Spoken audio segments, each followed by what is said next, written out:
하신 왕이라는 말씀 제목으로 하나님 말씀 증거하겠습니다. 우리가 지금 그 오순절 성령 강림 사건을 통해서 성령 충만 받은 제자들이 성령이 충만하여 하나님께서 주시는 그 성령의 말하게 하심을 따라서 방언을 말을 했죠. 근데 그 방언의 내용은 하나님의 크신 하나님의 이 놀라운 일들을 각자 여러 나라에서 온 사람들이 자기 언어로 듣는 역사가 일어나게 됩니다. 이 일에 대해서 많은 사람들이 놀래고 어떤 사람들은 술에 취했다 이렇게 졸로. 그래서 마이크가 왜 이렇게 울리지? 베드로가 그래서 설교를 시작합니다. 이 성령의 사건, 오순절 성령 강림 사건이 어떤 의미가 있는 것인지를 설교를 하죠. 그 설교의 핵심 주제가 뭐냐? 33절 말씀 한번 보여주십시오. 33절 시작. 하나님이 오른손으로 예수를 높이심에 그가 약속하신 성령을 아버지께 받아서 너희가 보고 듣는 이것을 부어주셨느니라. 예수님의 이 땅에서 하나님의 아들로서 놀라운 능력을 행하시고 예수님의 그 사역들을 다 보여주셨죠. 근데 그렇게 십자가에서 예수님이 죽으셨는데 그걸로 끝이 아니라 예수님이 십자가에 죽으시고 부활하시고 승천하셔서 만왕의 왕으로 하나님 보좌 우편에 앉으셔서 하나님이 주신 권세를 가지고 이 땅을 다스리는 왕으로 등극하셨어요. 그리고 왕으로서 첫 번째 하신 사역이 뭐예요? 왕으로서 예수님이 첫 번째로 하신 일이 뭐예요? 성령을 이 땅에 보내주신 거죠. 성령을 보내주셨는데 그 사건이 바로 오순절 사건이고, 그 성령으로 말미암아 제자들이 성령이 충만하여 하나님의 놀라운 일들을 말하는 이 방언의 역사가 나타나게 됐다라고 하는 사실을 베드로가 지금 설교하고 있는 거예요. 너희들이 지금 보고 들었던 이 놀라운 사건이 바로 우리 예수님께서 부활하시고 승천하셔서 왕이 되셔서 우리에게 약속하신 성령을 보내주신 사건이다. 이것을 설교하고 있는 거예요. 근데 이 성령 보내신 사건은 구약에 이미 다 예언되어 있는, 요엘 선지자를 통해서 만민에게 성령을 부어주시겠다고 하셨던 그 약속이 이루어진 사건이 바로 이 오순절 성령 강림 사건이고, 이 요엘 선지자의 예언이 이루어졌다고 한다면 요엘 선지자가 이야기했던 마지막 날의 여호와의 심판의 날, 마지막 하나님의 진노의 그 심판이 이른다라는 것도 사실이 될 터이니 너희는 주의 이름을 부르고 구원을 받으라. 지금 베드로가 그렇게 설교를 하고 있는 것입니다. 그러니까 예수님이 어떤 분이시라는 거예요? 구약에서부터 이미 예언되어 있는 메시아라는 것입니다. 오늘 본문 36절 말씀, 베드로가 이렇게 얘기를 해요. 36절 시작.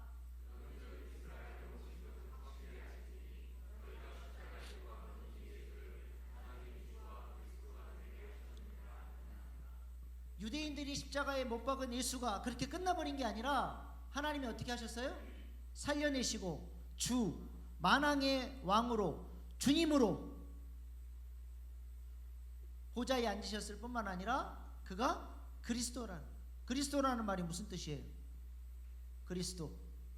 구약에서는 메시아, 신약에서는 그리스도. 한국말로 풀면 기름 부음 받은 자. 복음 기초를 안 들었, 복음 기초 다시 들어야 될 거예요.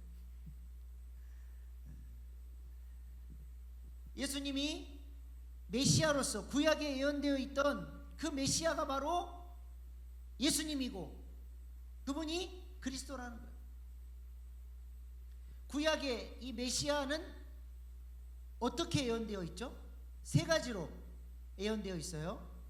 첫 번째로는 왕으로서의 메시아, 이사야서 11장 말씀 시작. 그날에 이새의 뿌리에서 한 싹이 나서 만민의 기치로 설 것이요 그에게로 돌아오리니 그가 거한 곳이 영화로우리라. 그날에 주께서 다시 그의 손을 펴사 그의 남은 백성을 아수르와 애국과 바드로스와 구스와 엘람과 시날과 하맛과 바다 섬들에서 돌아오게 하실 것이라. 그날에 메시아가 오면 다윗의 뿌리에서 메시아가 일어날 텐데, 그 메시아가 오면 능력 있는 왕으로서 모든 적국들을 다 물리치고 포로로 잡혀갔던 사람도 다 돌아오고 이스라엘이 가장 강력한 나라로, 그런 능력 있는 왕이 올 것이다 예언되어 있는 거예요. 그러니까 유대인들은, 예수님 당시에 유대인들은 누구의 지배를 받고 있었어요? 이스라엘은 계속해서 제국의 지배 아래 살았어요. 늘 그 팔레스타인 땅에서 이 블레셋, 아말렉, 또 아람, 이런 그다음에 누구예요? 에돔, 이런 모압, 암몬, 이런 주변국들에 의해서도 위협을 받았지만 대제국 바벨론, 처음에 아수르, 그다음 바벨론, 그다음 페르시아, 로마, 이런 대제국들에 의해서 늘 위협을 받고 살았죠. 예수님이 오셨을 때는 로마의 지배 아래 있었잖아요. 그러니까 유대인들이 주님께서 약속하신 메시아를 기다려요. 어떤 메시아? 왕으로서의 메시아. 그래서 우리를 이 대제국의 지배 아래서부터 건져내시고 이스라엘을 능력 있는 나라로 세울 그 왕으로서의 메시아를 기다리는 거예요. 근데 왕으로서의 메시아만 예언되어 있는 게 아니고 이사야서 53장에 보면 고난받는 종으로서의 메시아가 또 예언되어 있어요. 그는 주 앞에서 자라기를 연한 순 같고 마른 땅에 나온 뿌리 같아서 고운 모양도 없고 풍채도 없은즉 우리가 보기에 흠모할 만한 아름다운 곳이 없도다. 그는 멸시를 받아 사람들에게 버림받으며 강고를 많이 겪었으며 질고를 아는 자라. 마치 사람들이 그에게서 얼굴을 가린 같이 멸시를 당하였고 우리도 그를 귀히 여기지 아니하였도다. 4절. 그는 실로 우리의 질고를 지고 우리의 슬픔을 당하였거든 우리는 생각하기를 그는 징벌을 받아 하나님께 맞으며 고난을 당한다 하였노라. 그 찔림은 우리의 허물 때문이요 그가 상함은 우리의 죄악 때문이라. 그 징계를 받음으로 우리는 평안을 누리고 그 채찍에 맞음으로 우리는 나음을 받았도다. 우리는 다 양 같아서 그릇 행하여 각기 제 길로 갔거늘 여호와께서는 우리 모두의 죄악을 그에게 담당시키셨도다. 우리의 모든 죄와 저주와 질고의 문제를 주님이 다 가져가시고 우리 대신 고난받으시고 우리를 살리시는 이 고난받는 종으로서의 메시아가 예언되어 있어요. 근데 예수님의 제자들은 이러한 메시아로서의 예수님을 환영했나요? 안 했죠. 가룟 유다는 예수님이 자꾸 죽는다 그러니까 나중에 배신해버리고, 제자들이 다 고난받는 그 예수님의 모습을 보면서 두려워하며 다 도망을 갔습니다. 또 어떤 메시아가 예언되어 있어요? 왕, 고난받는 종, 그 다음에 예수님이 자기 스스로를 뭐라고 자꾸 그러셨죠? 에? 인자, 그렇지, 인자. 인자는 그 인자라는 말이 무슨 뜻이냐면 사람이면서 동시에 하나님이라는. 다니엘서 7장 13절 14절 시작.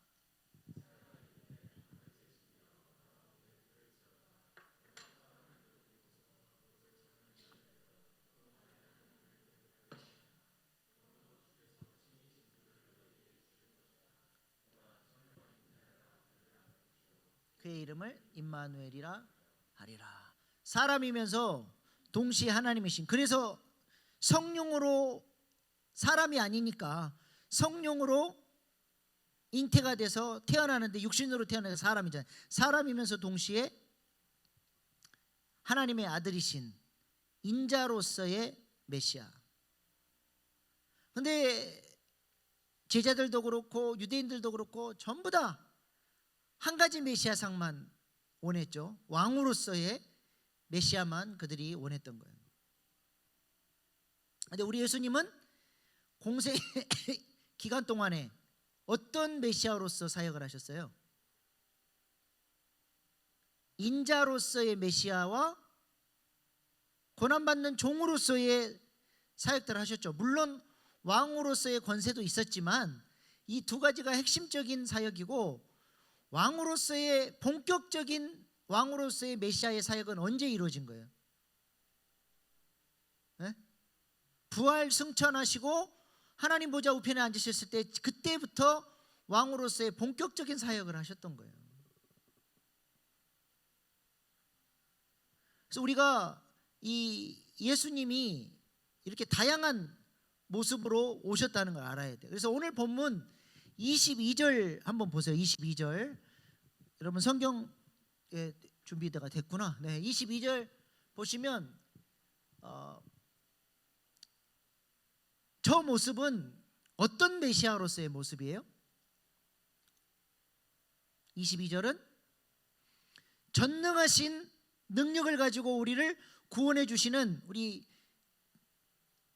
지난주는 설이었고 그 전주였죠. 저 22절 가지고 설교했잖아요. 제가 기억 하나도 안 나시죠?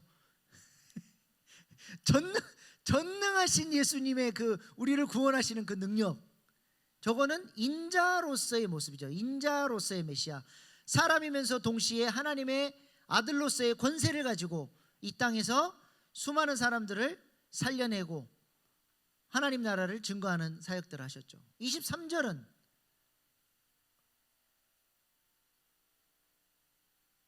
어떤 메시아예요? 그렇죠. 고난받는 종으로서의 메시아예요. 24절은 그거 아니에요. 24절 한번 보세요. 성경책 여러분, 24절은 어떤 메시아예요? 예? 24절은 어떤 메시아입니까?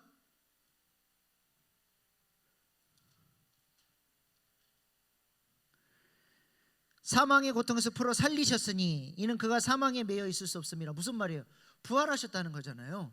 이제 부활하셔서 승천하시고 왕으로서의 메시아의 역할을 감당하셨다는 겁니다. 그래서 지금 베드로가 예수님에 대해서 이야기를 하는 거예요. 이 땅에서 하나님의 아들의 권세를 가지고 인자로서의 사역들을 하셨고, 우리를 위해서 고난받는 종으로서 우리를 위해서 십자가에 죽으셨고, 부활 승천하셔서 너희가 보고 듣는 이 놀라운 성령의 역사가 바로 왕이신 예수님께서 우리에게 성령 보내주신 사건이다. 그 말은 곧 예수님은 너희가 그토록 기다리고 바라던 메시아다. 그 메시아 되신 예수님의 이름을 주님으로 고백하고 너희가 구원을 받으라, 그 얘기를 하는 겁니다. 그러므로 베드로가 지금 전하고 있는 예수님은 어떤 예수님이에요? 고난받고 힘없고 약하고 당하는 그런 메시아가 아니에요. 능력 있는 왕으로서의 예수님을 지금 베드로가 증거하고 있는 것이죠. 그래서 계시록 1장 13절, 촛대 사이에 인자 같은 이가 발에 끌리는 옷을 입고 가슴에 금띠를 띠고, 인자 같은 이, 능력 있는 하나님의 아들로서 이 가슴에 금띠를 띠르고 발에 끌리는 옷을 입고, 무슨 복장이에요? 네? 이렇게 우리 신년 말씀 사경회 때 제가 제단을 계단으로 만들지 말라 그랬잖아요. 왜? 뭐가 드러나면 안 돼요? 하체가 드러나. 안석경 집사님 제자야, 제자. 네, 하체가 드러나면 안 돼. 하체가. 그래서 제사장은 끌리는 옷을 입어요. 우리 예수님이 제사장의 모습으로 이렇게 계시록에 이제 등장을 하는 것이죠. 또 5장에도 보세요. 계시록 5장에도 보면 장로 중 한 사람이 내게 말하되 울지 말라. 유다 지파의 사자 다윗의 뿌리가 이겼으니 그 두루마리 7인을 대시리라. 이긴 자로 나타나는데 저기서의 유다 지파의 사자는 어떤 사자일까? 보냄받은 사자예요? 아니면 사자예요? 네, 사자예요. 능력 있는 왕으로서 힘을 갖추신 예수님, 그분이 지금 하늘 보좌에 앉으셔서 우리에게 성령을 보내셨다는 거예요. 근데 이 예수님이 왕 되신 사건은 사람들이 봤어요? 많이 봤어요? 못 봤어요? 22절에 인자로서의 사역은 주님이 하나님께서 예수님을 통해서 하나님이 누구신지 구원이 무엇인지를 가르쳐주기 위해서 마치 전시하듯이 인자로서의 그 능력을 가지고 수많은 사람을 살리고 병든 자도 고치고 이 공생의 사역을 하셨단 말이에요. 그때는 수많은 사람들이 봤어. 그러나 예수님이 죽으시고 부활하신 다음에 부활하신 예수님을 만난 사람은 제자들 극소수만 예수님을 만난 거예요. 사람들이 거의 못 만났어요. 우리 예수님은 혼자서 이 모든 구속사의 역사를 이루어 가시는 게 아니고 사람을 통해서 하나님 같이 하기를 원하시는 거예요. 그래서 부활을 경험한 이 소수의 사람들을 부활의 증인으로 세워서 이들을 통해 하나님 나라를 확장해 가기를 하나님은 원하십니다. 예수님은 하늘 보좌에 앉으셔서 우리에게 이 일을 위해서 뭘 보내주신 거예요? 성령을 보내주신 거죠. 성령을. 이 일을 위해서 성령을 보내주셨어요. 그래서 성령 받은 제자들이 그 성령의 능력으로 부활의 증인으로 살아가는 거예요. 성령님이 우리에게 어떤 능력을 가져오셨어요? 성령님, 성령 받으라. 성령을 받으면 우리 안에 어떤 역사가 일어납니까? 첫 번째는 성령이 조회의 생명, 까리타스의 사랑을 우리에게 부어줘요. 목자들 정도 되면 이거 제가 조회와 까리타스를 설명 안 해도 다 우리 목사님이 지금 이걸 얘기하는구나 알아 먹어야 되는데, 네? 그 정도 수준이 돼야 돼요, 목자들은. 그래서 목원들이 목사님이 지금 얘기하는 게 도대체 뭔 개념입니까? 그러면 앉아봐 그래가지고 다 설명해 줄 수 있어요. 조회는 영적 생명이죠. 요한복음에 나오는 개념이에요. 영생이라고 나오죠. 이 영적 생명이 우리에게 부어지는 거예요. 그래서 이 생명이 나로 하여금 하나님을 알아가는, 경험적으로 하나님을 알아가는 이 놀라운 기쁨을 누리면서 살 수 있도록 이 생명이 우리 안에서 자라가야 되는 거예요. 그리고 성령님 우리에게 이 까리타스의 사랑, 하나님만이 가지고 계시는 그 사랑을 우리 마음에 부어주는 거예요. 내가 내 힘으로 하나님을 사랑할 수 있는 게 아니에요. 하나님이 그 사랑을 부어주셔야 돼요. 로마서에서 5장 5절에 성령님이 우리에게 아버지의 사랑을 부어주신다고 그러죠. 그 사랑이 내게 임해야 내가 그 사랑의 능력으로 지체들을 사랑하고 우리 목원들을 사랑하고 교회를 사랑하고 주님을 사랑하고, 그래서 우리 그 내 안에 심겨진 이 생명과 사랑이 가만히 있으면 안 되고 어떻게 돼요? 점점 성장해 가야 돼요. 이 부활의 증인들의 첫 번째 숙제예요. 점점 성장해 가야 돼요. 언제까지? 어디까지? 그리스도의 장성한 분량까지. 우리가 그리스도의 신부로 준비되어야 돼요. 그리스도의 신부로. 결혼이 되려면 신랑과 신부가 수준이 맞아야죠. 우리의 신랑 되신 예수님은 수준이 어디예요? 하늘이에요. 하나님은 우리를 그리스도의 신부로 준비시키시기를 원하십니다. 우리가 그리스도의 수준까지 자라가야 돼요. 장은미 권사님, 우리 지숙자매 아직 시집 갔는데 신랑이라고 데려왔는데 어디서 이상한 놈을 데려왔어. 허락해 주실까 안 해주실까? 뭘 망설여요? 당연히 반대를 해야지. 수준이 맞아야 된다니까. 우리 청년들을 이렇게 이제 보면은 제 생각에 저 형제하고 저 자매하고 둘이 짝하면 좀 좋겠다 해가지고 조심스럽게 말하면 반응들이 대부분 어떤 줄 아세요? 기분 나빠요. 목사님, 저를 뭘로 모시고 자기는 수준이 이만큼이라는 거예요. 결혼이 되려면 이 수준이 맞아야 되잖아요. 마지막 혼인잔치, 우리 하나님께서 혼인잔치를 준비하고 계셔요. 근데 우리를 이 혼인잔치에 그리스도의 신부의 수준으로 우리가 올라가야 되는 거예요. 그 그리스도의 신부의 수준이 고린도후서 개념으로 말하면 우리가 그리스도의 편지가 되고 향기가 되는 수준이에요. 내게서 그리스도의 냄새가 나는 거예요. 우리 주님께서 행하셨던 그 사역들, 이 땅에 계셨더라면 하셨을 그 일들을 대신함으로써 내가 불신자들에게 그리스도의 편지가 돼서 예수님을 소개해 줄 수 있는 삶의 모습을 갖춘 사람, 이것이 우리에게 기대하시는 모습이고 교회가 해야 될 역할이고 특별히 목장이 해야 될 역할이에요. 목장 안에서 목자들이 우리 목원들을 그렇게 제자 삼는 거예요.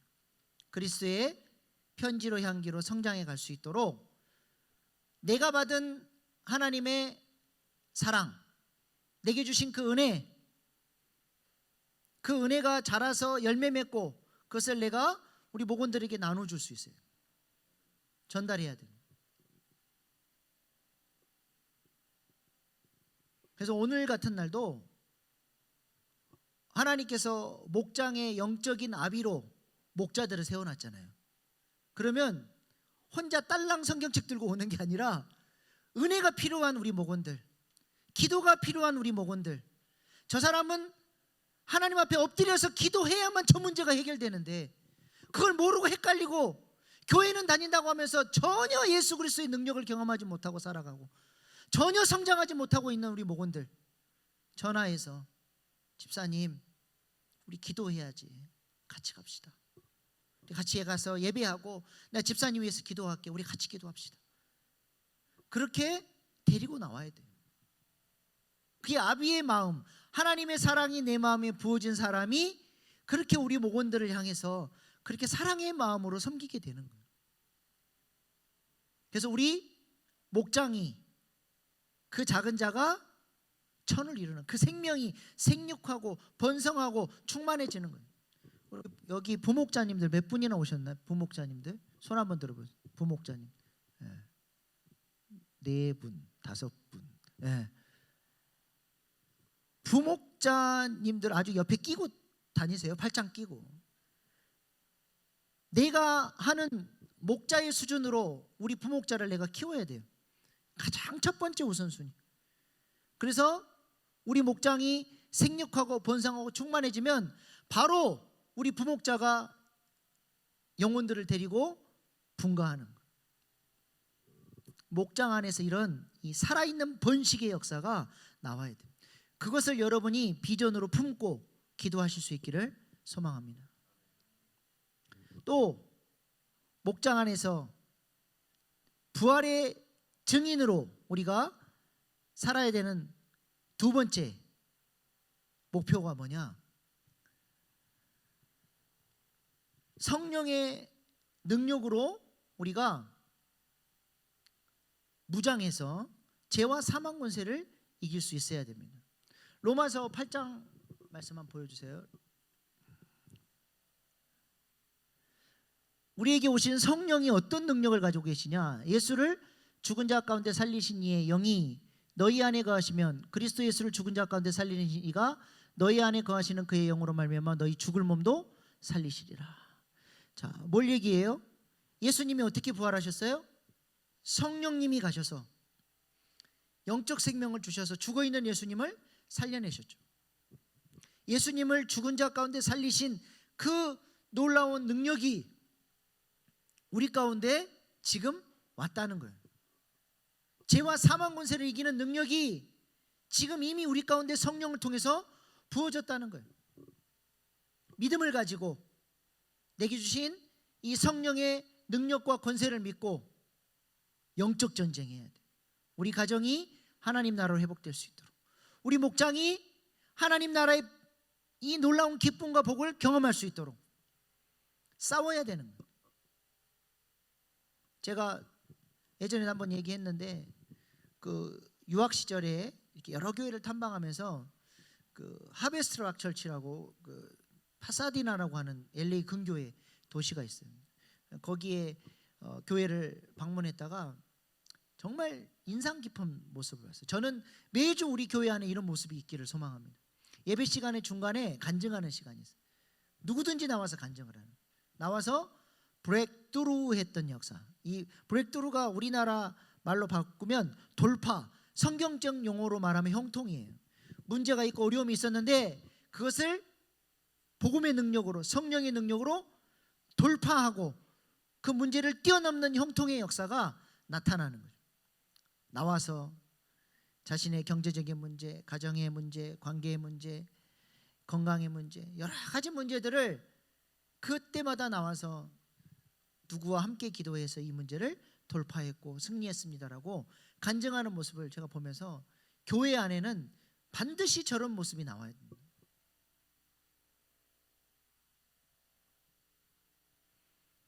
부활의 증인으로서 제자들이 이제 예수님이 이 땅에 계셨다면 하셨을 그 사역을 감당하는 거예요. 성령 받고 바로 뛰쳐나가서 그리스도의 편지로 향기로 예수 그리스도의 복음을 전하고 주신 하나님께서 주신 성령의 능력으로 어둠의 권세를 이기고, 이제 사도행전 3장 가서 보세요. 미문에 앉아있는 안전뱅이를 예수님의 이름의 권세로 일으키고 하나님 나라의 이 놀라운 복음의 역사를 선포하는 제자들이 되었다는 것입니다. 무엇으로 가능한 거예요? 만왕의 왕이신 예수님이 지금 보좌에 앉으셔서 제자들에게 성령을 통해서 그들을 통치하고 있기 때문에 그렇습니다. 그래서 제자들은 그 전까지는 이 개념을 모르고 있다가 부활하신 예수님을 만나고 나서 부활신앙, 예수님이 살아계셔서 왕으로 통치하신다는 사실이 믿어지고 나니까 그들 안에 놀라운 담대함이 생긴 거예요. 놀라운 담대함이. 자기들이 지금 이 땅에서 발붙이고 살지만 누가 나를 통치하고 있어요?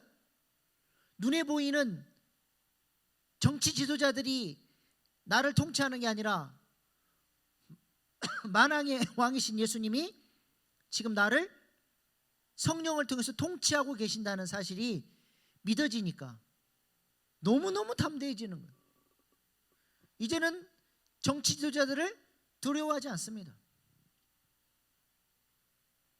우리에게도 이런 담대함이 있을 수 있기를 소망합니다. 예수님이 그래서 약속하셨어요. 세상 끝날까지 내가 너희와 항상 함께 하리라. 예수님은 이 땅에 안 계시잖아요. 근데 어떻게 함께 하셔요? 누구를 통해서? 성령을 통해서. 그것이 바로 임마누엘이죠. 임마누엘. 성령님이, 그 능력이 있는 성령님이 나와 함께 하신다. 만왕의 왕이신 예수님이 나와 지금 함께 하시고 나를 통치하시고 나를 인도하시고 나를 보호하시고 내 기도에 응답하시고 내게 능력 주시고 있다는 사실을 믿어지는 순간 삶이 달라지는 거예요. 삶이.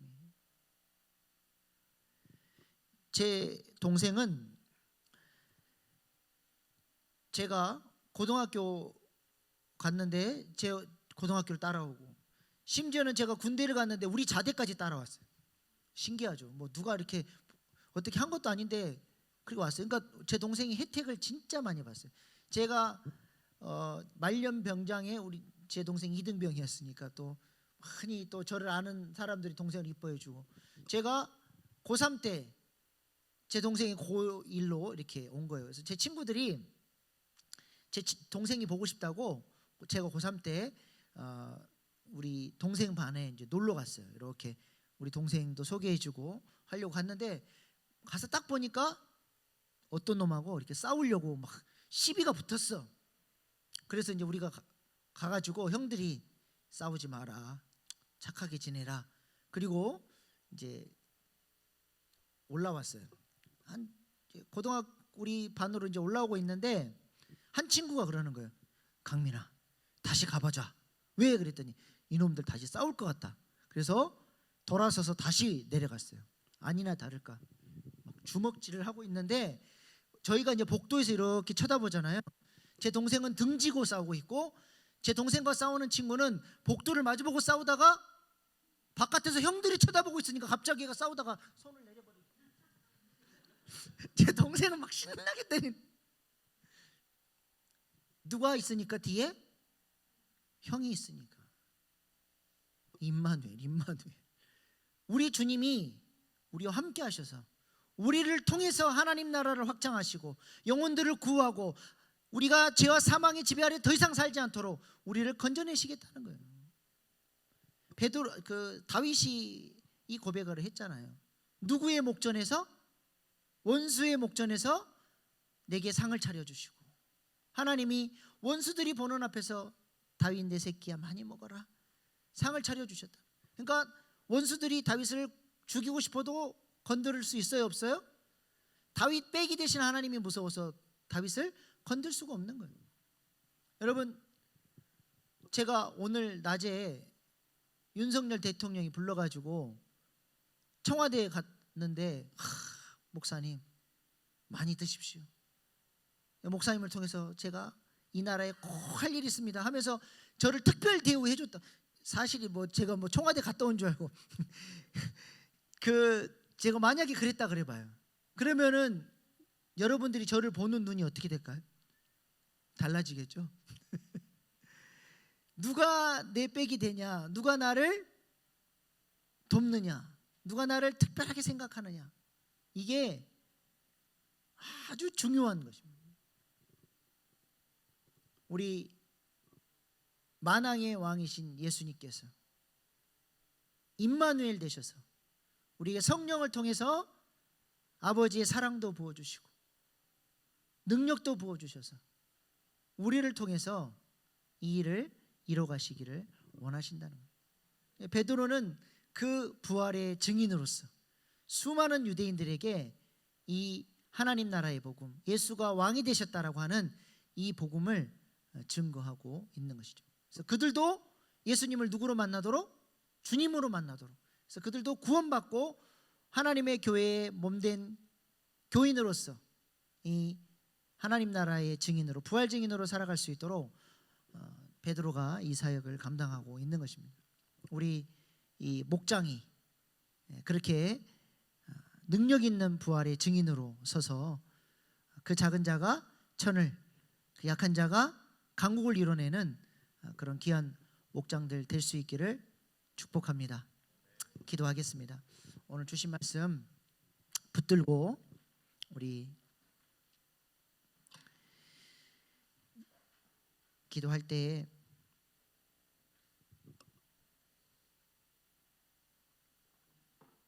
우리 교회가 주님이 찾으시는 부활의 증인의 역할을 감당할 수 있는 교회 될 수 있도록, 우리 목장들이 이 사명을 잘 감당할 수 있도록 하나님이 역사하여 주시옵소서.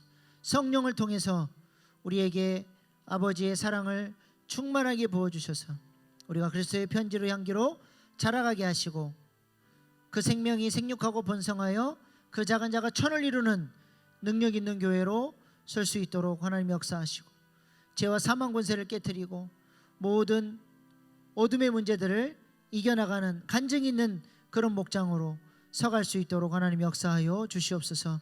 이 시간 우리 주신 말씀 붙들고 주여 세 번 부르고 기도하며 나가시겠습니다. 주여, 주여, 주여.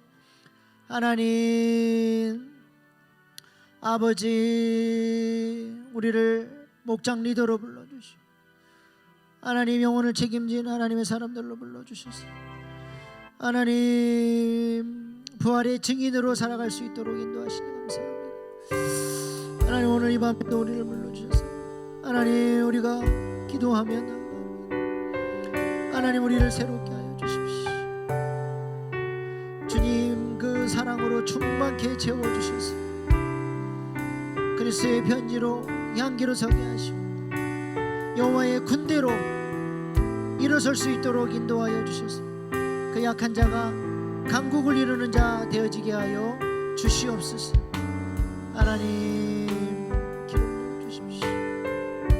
우리가 주님의 보좌 앞에 승리하는 자로 서서 아버지 주님을 노래합니다. 하나님의 구원을 노래하는 자들로 설 수 있도록 도와주시옵소서. 아버지,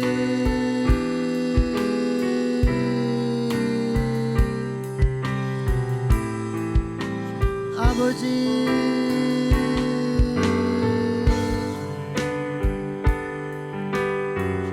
아버지, 아버지.